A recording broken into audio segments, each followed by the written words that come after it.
Have you ever wondered what happens when a really simple, everyday appointment just goes completely off the rails? Well, we're about to look at a report of exactly that, a notary session that ended, let's just say, very abruptly. And hidden inside this short story is a really crucial professional line that, believe it or not, protects every single document you'll ever get notarized. That's it. 2 words. Session terminated. I mean, it's so final, so sudden. It just makes you wonder what on earth could go so wrong in such a routine procedure that it just stops cold. Let's find out.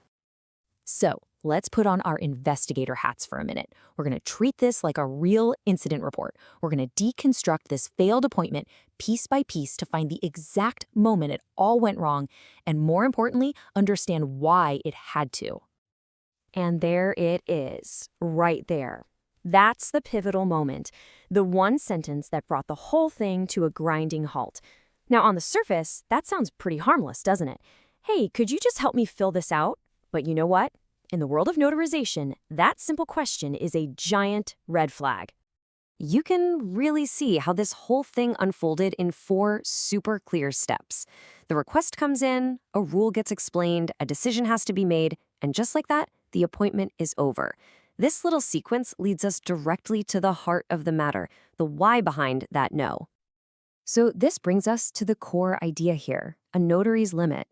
We've seen what happened, but now we're going to dig into the why. We're talking about a critical boundary that was almost crossed, and why that line in the sand is so incredibly important. And this is the question that I'm sure was running through the signer's head. Maybe you're even thinking it right now. It just seems weird, right? Isn't the notary there to help the process along? Why on earth would they refuse such a simple request? And here's our answer, pulled straight from that report. This isn't about the notary being unhelpful or making a personal choice. It's a fundamental rule of the job. The notary explained they cannot fill out the document.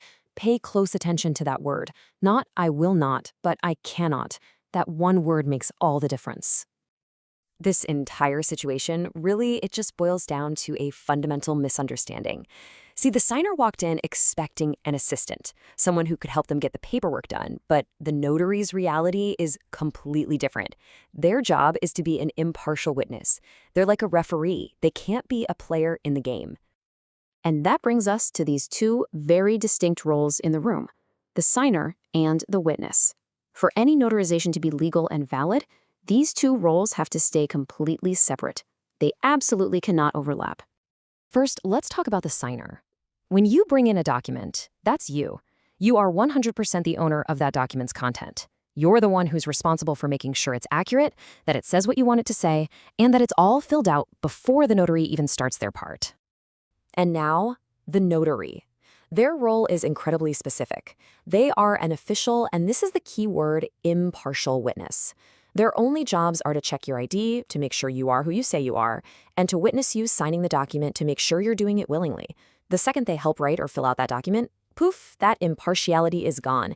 And without it, the whole notarization is basically worthless. So, after all that, what's the big lesson we can pull from this terminated session? Let's boil this whole thing down into some simple, practical advice that'll make sure your next appointment goes off without a hitch. Okay, here's what you need to remember. First, and this is the big one, show up with your document completely filled out. Second, just keep in mind that the notary is there to witness your signature, not to give you advice on the content. Third, if a notary tells you they can't help you fill it out, they're not being difficult. They're actually following the law and protecting you. And finally, and most importantly, remember that you, and only you, are responsible for every single word on that page. And really, that's what this all comes down to, isn't it? A notary is there to verify that your signature is a true and genuine expression of your intent. But that signature is only truly meaningful if it's attached to words that are also yours. So it makes you think, if the signature belongs to you, shouldn't the words?